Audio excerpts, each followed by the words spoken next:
예수님을 따르는 사람이라는 제목으로 우리가 말씀을 보기를 원합니다. 오늘 본문은 예수님의 생애 중에 가장 중요한 사건으로서 복음의 핵심을 말하는 분입니다. 오늘 본문은 두 개의 질문을 하고 있는데 예수님께서 두 개의 질문을 하는데 그 요지는 뭡니까? 예수는 누구인가? 제자들은 누구인가? 이 두 개의 질문이 바로 요지입니다. 누가복음에서 계속해서 이런 질문이 나옵니다. 예수가 누군가? 오늘 본문에서도 예수님은 그분의 입으로 직접 이것을 제자들에게 물으십니다. 정말 중요한 질문입니다. 왜냐하면은 이 질문의 대답에 따라서 그의 영원이 바뀌기 때문에 이 질문의 대답에 따라서 18절 말씀 보니까 예수께서 따로 기도하실 때에 제자들이 주와 함께 있더니 물어 이르시되 무리가 나를 누구라 하느냐 이렇게 질문하십니다. 첫 번째 질문, 무리가 나를 누구라고 하느냐? 이 첫 번째 질문은 두 번째 질문을 위한 징검다리 질문이에요. 다른 사람들은 예수님에 대해서 뭐라고 말하는지 제자들에게 지금 부담 없이 질문을 하시는 것입니다. 처음부터 너희는 나를 누구라고 하느냐 물어보면 부담되니까 사람들이 나를 누구라고 하느냐 물어보시는 것입니다. 제자들은 전도 여행 중에 많은 사람들을 만났습니다. 오병이어 사건 중에도 많은 사람들과 함께 있었습니다. 제자들은 사람들이 예수를 누구라고 말하는지에 대해서 많이 들었을 거예요. 예수님도 알고 있었을 거예요. 제자들은 자신이 알고 있는 것을 토대로 각자 대답을 합니다. 19절 말씀이죠. 대답하여 이르되 세례 요한이라 하고 더러는 엘리야라 하고 더러는 옛 선지자 중에 한 사람이라고 하더이다. 이렇게 제자들이 자기가 들었던 정보들을 토대로 얘기를 합니다. 여러분 지금 이 시점에서 세례 요한은 죽고 없어요. 그런데 세례 요한, 사람들이 세례 요한이라고 부릅니다. 요한이 왜 세례 요한이라고 예수님을 그렇게 말했을까요? 요한이 예수님과 같은 메시지, 그런 메시지를 큰 능력으로 그것을 전하기 때문에 세례 요한이 부활하지 않았나? 그래서 사람들 사이에는 세례 요한일 것이다. 그런 소문들이 있었습니다. 두 번째는 엘리야라고 부릅니다. 엘리야는 어떤 사람이 기적의 선지자예요. 엘리야는 메시아가 오기 전에 먼저 와서 그 길을 예비할 자로 이미 성경에 예언된 사람입니다. 그래서 엘리야와 같이 강하고 확신에 찬 선지자가 바로 예수가 아닐까 이렇게 사람들은 생각을 했던 겁니다. 더러는 옛 선지자 중에 한 분이 살아난 것이 아닌가 이렇게 생각했다는 거예요. 왜 사람들은 그렇게 생각했을까요? 신명기 18장 15절 말씀에 보니까 이 말씀을 사람들은 기억하고 지금 그 얘기를 하는 것입니다. 신명기 18장 15절 말씀에 하나님께서 내 하나님 여호와께서 너희 가운데 내 형제 중에 너를 위해서 나와 같은 선지자 하나를 일으키니 이 말씀을 기억하고 있었어요. 그래서 사람들은 바로 그 말씀대로 바로 예수님이 그 옛 선지자 중에 하나가 아닌가 이렇게 기억을 했던 것입니다. 사람들은 어찌되었든 간에 예수님이 특별한 분이심을 알았고 존경심도 가지고 있다고 볼 수 있었습니다. 하시는 말씀과 이적을 볼 때 평범한 사람이 아닌 것은 알았지만 그들의 이해는 완전하지 못했어요. 치우쳐 있어요. 사실 그들은 예수님을 완전히 오해하고 있었다는 것입니다. 오병이어 기적 후에 사람들은 예수님을 향해서 이는 참으로 세상에 오실 그 선지자다. 사람들은 그렇게만 환호했어요. 그러면서 그들은 예수님을 어떻게 했어요? 왕으로 삼으려고 했어요. 왜 왕으로 삼으려고 했어요? 그들은 예수님이 어떤 분인지 제대로 알고 받아들였던 거예요? 아니에요. 예수님이 어떤 분인지 알지 못했어요. 예수님은 그들의 의도에 대해서 이렇게 말씀합니다. 요한복음 6장 26절에 그렇게 말합니다. 예수께서 대답하여 이르시되 내가 진실로 너에게 이르노니 너희가 나를 찾은 까닭은 표적을 본 까닭이 아니요 떡을 먹고 배부른 까닭이다. 그들이 오병이어 기적을 일으킨 예수님을 저분을 우리의 왕으로 삼으면은 우리 먹고 사는 문제 이것을 걱정 없겠다. 그래서 예수님을 지금 왕으로 삼으려고 막 소동을 일으키는 겁니다. 그들의 생각은 예수님이 요한이 되었든 엘리야가 됐든 다른 선지자가 됐든 그게 중요하지 않아요. 그들이 원했던 것은 뭡니까? 육적인 만족, 육적인 필요를 채워줄 사람이 그들에게 필요했던 거예요. 만약 예수님이 이 사람들이 인기를 원하셨다면 예수님은 충분히 그렇게 하실 수 있었어요. 그런데 그것은 예수님이 이 땅에 오신 목적이 아니었어요. 예수께서 이 말씀을 하신 후에 하늘로부터 내려온 생명의 떡이 바로 자신이다 하면서 하늘의 양식, 하늘의 떡에 대해서 얘기할 때 그 중에 많은 사람들이 저 말은 심히 어렵도다 하고 다 터져버려요. 사람들이 예수님에게 기대했던 것은 뭐였습니까? 그저 좋은 얘기, 그저 육적인 필요를 채워주는 것, 이런 것을 사람들은 원했다는 거예요. 예수님에 대해서 오해를 하고 있었다는 거예요. 예수님은 이제 제자들에게 두 번째 질문을 합니다. 20절에 예수께서 이르시되 너희는 나를 누구라고 하냐? 사람들은 이렇게 말하는데 그러면 너희는 나를 누구라고 말하느냐? 누구라고 생각하느냐? 베드로가 대답하되 하나님의 그리스도시니이다. 사역 기간에 예수님과 함께 했던 사람들, 수많은 이적과 기적을 목격했던 바로 그 제자들에게 질문합니다. 너희는 나를 누구라고 하느냐? 베드로가 대답합니다. 하나님의 그리스도시니이다. 베드로는 정확하고 명쾌하게 대답했습니다. 이 말은 무슨 말입니까? 하나님이 세우시고 하나님이 보내신 구약에 약속된 메시아 기름 부음 받은 자입니다.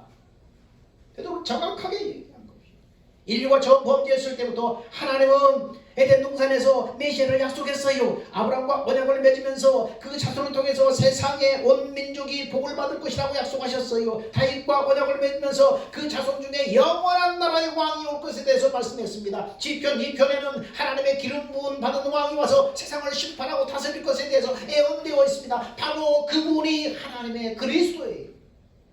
약속된 그리스도, 하나님이 에덴 동산에서도 약속하신 구원자, 바로 그리스도, 그분이 하나님의 그리스도예요. 이스라엘 백성들은 그렇게 예언된 구원자, 바로 그리스도, 하나님의 메시아를 기다리고 있었습니다. 그리스도는 기름 부음 받은 자라는 뜻인데, 기름 부음 받은 자는 어떤 사람들이 기름 부음을 받았는가? 제사장을 세움받을 때 기름 부음을 받아요.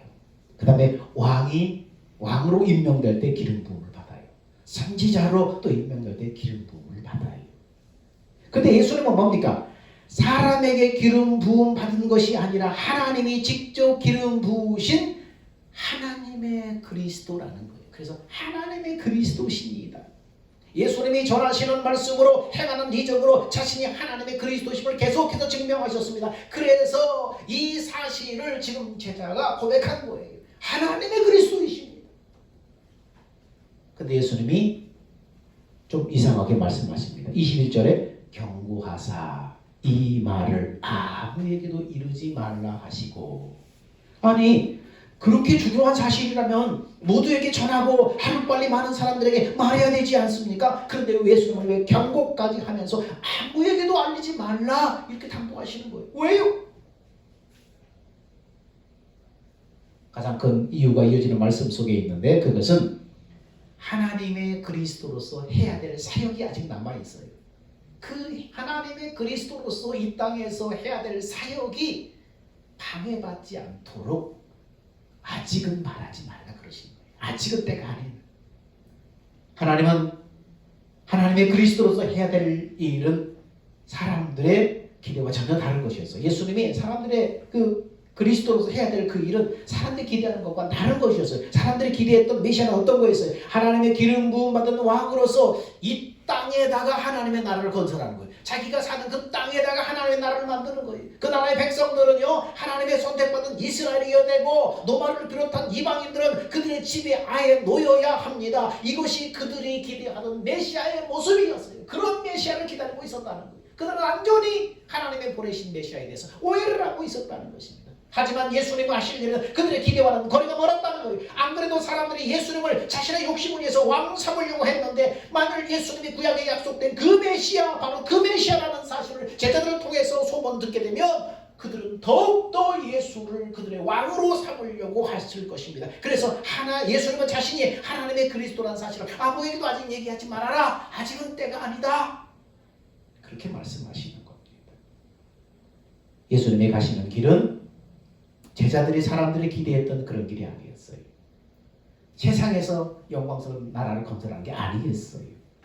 예수님의 가시는 길은 고난을 통해서 영광에 이르는 길이었어요. 예수님은 때가 되면은 구약에 예언된 대로 왕으로서 이 땅을 다스릴 것입니다. 하지만 지금은 어떤 때라고요? 고난 당하시고 죽임을 당해야 되는 때라는 거예요. 그래서 22절에 그렇게 말한 것입니다. 이르시되 인자가 많은 고난을 받고 장로들과 대제사장들과 서기관들에게 버림받고 죽임을 당하고 제3일에 살아나야 하리라 하시고, 그래서 이 말씀을 하시는 거예요. 그전에도 예수님은 자신의 고난에 대해서 언급을 했지만 이렇게 분명하게 말씀하지는 않았어요. 그런데 이 시점부터 예수님은 고난에 대해서 분명하게 반복적으로 말씀하십니다. 왜입니까? 이제 때가 되었기 때문에. 이제는 하나님의 그리스도로서 이 땅에 해야 되는 그 사역 때가 되었기 때문에. 예수님의 남은 사역의 핵심이 되기 때문에, 그리고 그 때가 되었기 때문에 이제는 분명하게 반복적으로 분명하게 말씀하십니다. 하나님이신 예수께서 죄악된 세상에 인간의 몸으로 오신 것도 그건 너무나 엄청난 힘든 일이었습니다. 하지만 예수님은 십자가의 죽음이라는 더 큰 고난이 그에 남아있었어요. 십자가의 죽음이라는 그 육체적인 고통, 그리고 백성들의 배신과 제자들의 배신이라는 정신적인 고통, 그리고 죄 없는 분이 인류의 죄를 대신 담당하는 고통, 하나님과 교제가 일시적으로 단절되는 영적인 고통까지 모든 고통을 예수님이 당하신 거예요. 이 고난은 하나님의 계획 속에 있었던 것이지만 사람들은 자기의 욕심에 따라서 행함으로 이 하나님의 계획을 성취하게 됩니다. 그 핵심적인 역할을 했던 사람들이 유대인의 지도자들이었어요. 장로들, 대제사장들, 서기관들은 서로 그렇게 관계가 좋은 관계가 아니에요. 서로 앙숙이고 서로 라이벌이에요. 근데 예수를 죽이기 위해서는 그들이 하나로 딸딸 뭉치는 거예요. 세상의 사람들은 왜 그럴까요? 악한 일을 할 때는 서로 라이벌이지만 악한 일을 할 때는 그들이 마음이 하나 돼요. 요즘에 검수완박이라는 악한 그런 법을 통과시킬 때 여당, 야당 다 하나가 돼서 다 뭉치고 제3당의 어떤 그 당도 와서 같이 붙어요. 세상은 그렇습니다. 그들은 결국 힘을 합쳐서 예수를 죽일 계획을 그들은 세웁니다. 그들이 계획을 수행하는 데 있어서 그러면은 이제 문제가 뭐냐? 사람들이에요. 사람들은 예수님을 세례 요한이다, 엘리야가 부활했다, 옛 선지자 중에 하나가 다시 부활했다 이렇게 생각하고 존경하고 있는데 그 사람들을 어떻게 할 거냐? 그 사람들의 시선이 있는데 어떻게 할 거냐? 그래서 이 약한 사람들은 가룟 유다를 꼬여가지고 가룟 유다를 통해서 사람이 없는 곳에서 예수님을 잡았고 사람이 없는 곳에서 예수를 신문하고 그들이 원하는 제목으로 바로 빌라도에게 넘겨서 죽게 했습니다. 아이러니가 아닐 수 없어요. 그들이 오랫동안 기대하던 메시아, 하나님의 그리스도, 그렇게 애타게 목말라 기대하던 그 진짜 왕이 왔는데 그 진짜 왕을 자칭 왕이라 조롱하면서 십자가에 못 박아 죽여버린 거예요. 예수님의 고난과 죽음을 목격한 자들은 모두 다 예수님이 이제는 실패했다고 생각했습니다. 왜냐하면 인간에게 있어서 죽음은 끝을 의미하기 때문입니다. 제자들도 그렇게 생각했어요. 이제 끝났다. 이제 끝이다. 하지만 하나님의 그리스도는 죽음으로 끝나지 않았어요. 예수님은 고난과 죽음이 필요하듯이 부활도 필요하다는 것을 성경의 기록을 통해서 계속 확언하셨어요. 누가복음 24장 25절 26절에 그렇게 말합니다. 이르시되, 부활하신 예수님이 이제 말씀합니다. 이르시되 미련하고 선지자들의 말한 것을 선지자들의 말한 모든 것을 마음에 더디 믿는 자들아, 그리스도가 이런 고난을 받고 자기 영광에 들어가야 될 것이 아니냐. 부활한 다음에 그 부활을 묻지 못한 제자들에게 나타나셔서 그렇게 말씀합니다. 이 미련하고 선지자들이 말한 것을 더디 믿는 자더라. 십자가에 그리스도가 고난을 받았으면 그 말씀하신 대로 부활이 있어야 될 것이 아니냐, 그렇게 말씀합니다. 베드로전서 3장 18절은 그렇게 말합니다. 그리스도께서 단번에 죄를 위하여 죽으시고 의인으로서 불의한 자를 대신하셨으니 우리를 하나님 앞으로 인도하려 하심이라. 우리를, 죄인된 우리를 하나님 앞으로 인도하시려고 십자가에 죽으시고 부활하셨다는 거예요. 죄인들을 의롭게 하시고 하나님 앞으로 인도하려면 죄 없는 자가 그 죄를 대신 담당해야 돼요. 죄인된 상태로 하나님 앞에 나갈 수가 없기 때문에 하지만 우리 인간은 모두가 죄인이기 때문에 어느 누구도 그 일을 할 수가 없어요. 우리 인간은 모두가 각자의 죄를 담당하고 그리고 그 결과는 영원한 지옥 형벌에 떨어질 수밖에 없는 그런 운명이에요. 그런 죄 없으신 사람이 필요한 거예요. 이 죄인의 이 형벌을 대신 대속하여 대신 죽을 수 있는 죄 없는 사람이 필요한 거예요. 근데 하늘 아래 죄 없는 인간이 하나도 없는 거예요. 그래서 예수님이 죄 없는 인간의 몸으로 성육신 하신 것입니다. 그래서 죄 없는 예수님이 그 일을 대신하는 것이 바로 그것이 하나님의 뜻이었고 하나님 앞에 영광 돌리는 일이었어요. 그래서 지금 예수님이 기꺼이 순종해서 그 죽음의 길을 지금 가시겠다고 지금 말씀하시는 거예요. 그래서 지금 이렇게 말씀하십니다. 여러분, 예수님이 누굽니까? 고난과 죽음과 부활로 그리고 성령으로 임하여서 우리를 하나님 앞으로 인도하는 하나님의 그리스도입니다. 하나님의 그리스도. 그분이 나의 왕이고 나의 구원자이다. 이것이 예수 그리스도라는 말의 의미예요. 여러분은 예수님을 누구라고 생각하십니까? 어떤 좋은 말을 할지라도 그리스도 즉 내 영혼의 구원자이시며 나의 주인이시다 이렇게 말하지 않으면 여러분 아무 소용이 없어요. 여러분이 예수님을 그리스도라고 진실하게 고백한다면 여러분의 삶은 이전의 삶과 동일할 수가 없습니다. 왜냐하면 그 고백은 우리의 삶을 완전히 뒤바꾸는 고백이기 때문에. 예수 그리스도는 내 영혼의 구원자이고 나의 주인이시다. 예수는 하나님의 그리스도이시다. 그 고백을 진실하게 여러분이 했다면 여러분의 삶은 예수 믿기는 삶은 다를 수밖에 없는 거예요. 예수님은 예수를 그리스도라고 고백한 자가 어떤 자인가 어떤 삶을 살게 될 것인가를 오늘 이렇게 말씀합니다. 오늘 핵심 구절이기도 한 이 말씀 누가복음 9장 23절 우리 다 같이 한번 읽어봅시다. 예수를 그리스도라고 고백한 자, 어떤 자인가 어떤 삶을 살게 되는 자인가 같이 한번 읽어봅시다. 9장 23절 시작. 또 무리에게 이르시되 아무든지 나를 따라오려거든 자기를 부인하고 날마다 제 십자가를 지고 나를 따를 것이니라. 누구든지 예수 따라오려면 누구든지 예수 믿고 예수 따라오려면 자기를 부인하고 날마다 제 십자가를 지고 나를 쫓을 것이니라. 예수를 그리스도로 고백하는 사람은 자기를 부인하고 날마다 제 십자가를 지고 나를 따르라는 거예요. 많은 사람들이 자기를 부인하고 자기 십자가를 져야 한다는 이 말에 많은 사람들이 걸려 넘어져요. 예수 믿으면 자기를 부인하고 자기 십자가를 져야 되는데 근데 이 말씀의 핵심이 뭐예요? 주님을 따르는 거예요. 아무든지 나를 따라오려거든 이렇게 해서 나를 따라라. 핵심은 주님을 따르는 거예요. 주님을 따른다고 하니까 재산도 버리고 너의 기쁨도 버리고 가정도 버리고 심지어는 생명까지도 다 버려야 주님을 따르게 되는 것이 아닌가. 그래서 부담이 되고 잘못 오해할 수도 있다는 거예요. 그런 게 아니라는 거예요.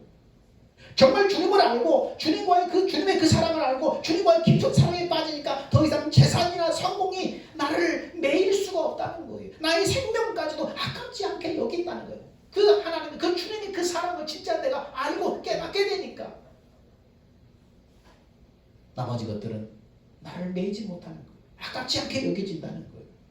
그래서 너무나 복되고 사랑스러운 그 주님을 따라가려고 하니까 이전에 나의 삶, 나를 위해 살던 것 이제 하찮게 여겨지는 거예요. 그래서 자기를 부인하게 되는 거예요.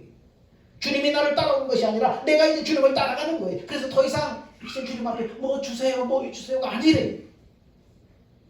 여기서 자기를 부인하고 날마다 제 십자가를 지고 자기 십자가라는 것은 여기서 뭡니까? 내가 하기 싫은 일, 부담스러운 일, 고통을 주는 문제 그런 게 아니라는 거예요.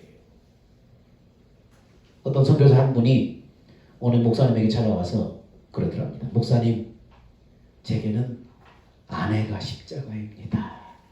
아내가 내 십자가입니다. 그러더라는 거예요. 그러면서 옷옷을 벗어서 팔뚝을 보여주는데 아내가 팔뚝을 이렇게 물어뜯었다는 거예요. 아내가 팔뚝을 물어뜯을 정도로 성격이 거칠어도 아내가 십자가는 아니에요. 발등을 물어뜯는 아내를 그럼에도 불구하고 여전히 사랑하라 하신 주님의 말씀이 십자가인 거예요. 예수께서 말씀하신 자기 십자가는 십자가의 예수님과 하나가 되는 거예요. 예수께서 말씀하신 자기 십자가는 예수께서 십자가에 죽으신 그 죽음에 자신도 함께 죽는 거예요. 이게 자기 십자가예요. 예수와 하나 되어서 그 십자가에 날마다 내가 죽는 거예요. 나 옛사람이 죽는 거예요. 나 옛 자아가 날마다 죽는 거예요. 죽은 자임을 고백하고 내려놓는 거예요. 본 해퍼라는 신학자, 목회자는 그렇게 유명한 말을 했습니다. 주님께서 나를 따르라고 부르신 것은 나와 함께 죽자고 초청하신 것이다. 주님께서 나를 따르라고 부르신 것은 뭐예요? 나와 함께 죽자. 나의 옛사람, 나의 성품, 나의 자, 나와 함께 십자가에 못 박혀 죽자 초청하신 거라네. 그렇습니다. 옛사람이 이미 죽었음을 믿고 우리는 예수를 바라보는 거예요. 부활의 예수를 바라보는 거예요. 마리아가 예수님을 바라보면서 말씀을 들을 때처럼 황홀한 눈빛과 감격스러운 마음으로 주님을 바라보는 것이 뭡니까? 내가 죽고 예수로 사는 삶이에요. 그럴 때 예수의 그 생명의 부활 생명으로 살면서 다른 사람에게 은혜와 기쁨과 위로를 전해주는 그런 삶을 살게 된다는 거예요. 성경은 아무렇게나 살아도 구원받는다. 습관적인 죄를 짓고 살아도 하나님은 받아주신다. 거짓말하고 욕심부리고 싸우고 살아도 구원받는 데 문제가 없다. 그렇게 말하지 않아요. 자기를 부인하고 자기 십자가를 지고 주님을 따라야 한다. 이렇게 말씀하는 거예요. 십자가의 복음은 용서의 복음이지만 거기서 끝는 것이 아니라 삶의 변화, 거룩한 삶을 살게 하는 능력입니다. 이것이 뭡니까? 자기 십자가를 지는 자가 누리는 은혜의 영광입니다. 그래서 날마다 내가 죽고 내 안에 부활의 주님을 바라보는 거예요. 17세기 영향력 있는 목회자 사무엘 리포터는 이런 말을 합니다. 그리스도의 십자가는 내가 접은 짐 중에서 가장 달콤한 짐이다. 그것은 마치 새에 달린 날개와 같고 배에 달려있는 돛과 같아서 나를 내 목적지에 이르게 한다. 이렇게 말했습니다. 여러분, 무거운 새 날개가 새로 하여금 날개 하잖아요. 그 날개 자체가 거추장스럽지만 그러나 그 날개 때문에 새는 날잖아요. 거추장스러운 배의 돛이, 그 돛이 배를 나가게 하는 것처럼 그리스도의 십자가에 못 박힌 자로 살아갈 때 우리는 진정한 인생의 의미, 인생의 목적을 발견하게 된다는 거예요. 우리는 흔히 내가 잘할 수 있는 것이 뭔가, 내가 어느 부분에서 가장 큰 영향력을 미칠 수 있을까? 사람들은 그렇게 많이 생각합니다. 근데 성경 어디를 찾아봐도 자아를 개발하고 자기 강점을 찾아서 개발했던 그런 인물들은 없었어요. 하나님의 사람들은 그저 무언가를 하도록 하나님 앞에 초대받았고 선택받았고 무언가 할 기회를 부여받았어요. 그들은 결코 자신이 그런 인물 되기를 갈망하고 노력하지 않았다는 거예요. 그들은 이것이 나를 만족시켜 줄 것인가, 나를 행복하게 해줄 것인가, 그렇게 말하지 않았다는 거예요. 이들은 단순히 하나님께서 부르신, 명령하신 그 어떤 일에 자기를 부인하고 자기를 내려놓고 자기 십자가를 지고 주님을 따랐을 뿐이에요. 그는 하나님께서 그를 사용하신 거예요. 내가 잘할 수 있는 게 뭔가, 내가 어떻게 하는 세상에서 영향력을 미칠까, 자기 개발, 자기 강점, 이것 때문에 막 고심하고 막 노력하고 이래서 하나님 앞에 쓰임받는 사람은 성경에 없다는 거예요. 하나님이 부르실 때, 하나님이 선택하실 때, 그리고 하나님이 어떤 기회를 주실 때 자기를 부인하고 자기 십자가를 지고 그 일을 감당할 때 하나님 놀랍게 그를 사용하셨다는 것입니다. 여러분, 인생은 자전거를 타는 것에 비유하기도 합니다. 앞으로 전진하지 않으면 넘어지기 때문에 계속해서 페달을 밟아야 합니다. 인생은 그래. 근데 신앙생활은 2인용 자전거를 타는 거와 비교할 수 있습니다. 처음에 2인용 자전거를 탈 때 처음에는요, 예수님을 뒤에 태우고 출발합니다.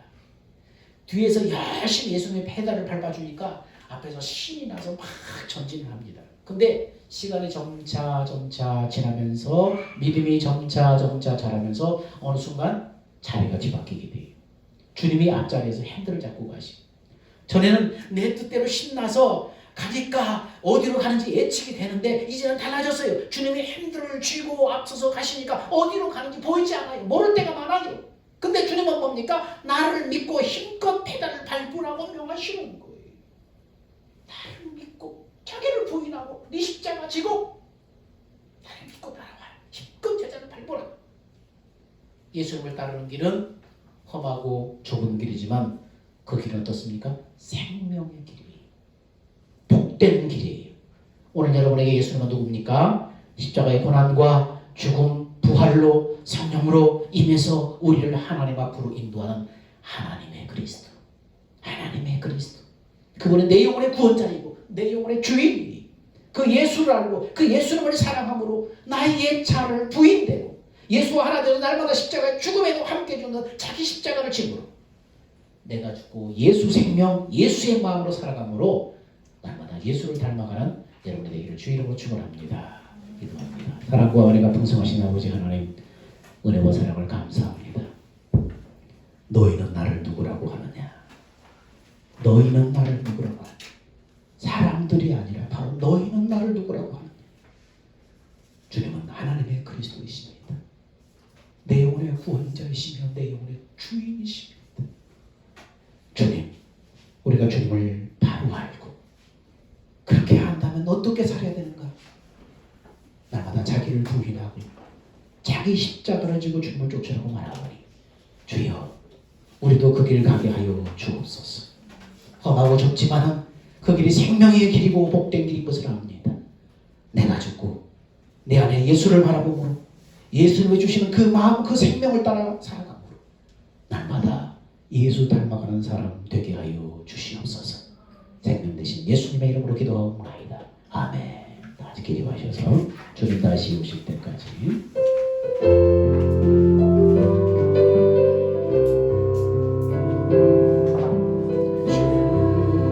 다시 오실 때까지 나를 이길 가리라.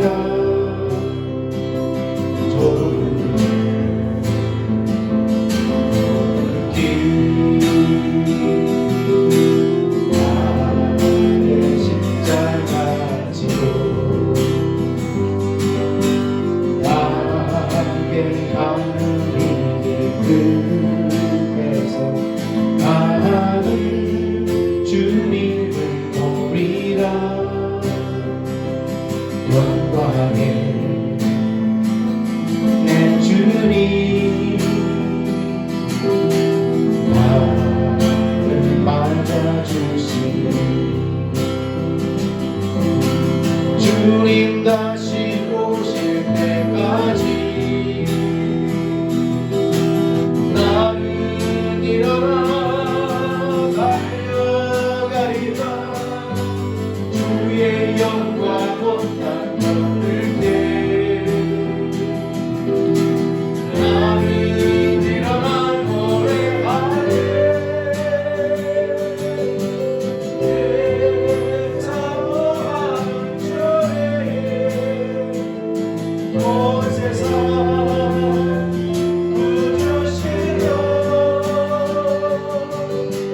내 사모하는 저에 영광의 왕이시라.